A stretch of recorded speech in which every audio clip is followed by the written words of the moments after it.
ভারতের উত্তরপ্রদেশে প্রায় ৩০০টি মুসলিম স্থাপনা গুঁড়িয়ে দিয়েছে রাজ্য সরকার। তাদের অভিযোগ, এসব স্থাপনা অবৈধভাবে নির্মিত হয়েছিল।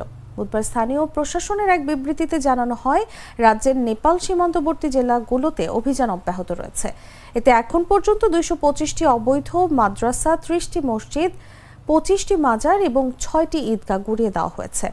মহারাজগঞ্জ, সিদ্ধার্থনগর, বলরামপুর, শ্রাবন্তী, বহরাইচ, লখিমপুর খেরি এবং পিলিভিত এই ৭ জেলায় অভিযান চালানো হয়েছে।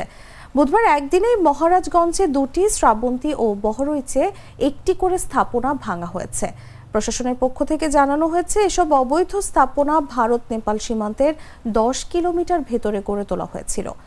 সরকারি জমি, বনভূমি কিংবা অন্যান্য জনসম্পত্তি দখল করে গড়ে ওঠা এসব স্থাপনা ধর্মীয় রূপ পেলেও আইন মেনে গড়ে তোলা হয়নি বলে উল্লেখ করেছে প্রশাসন।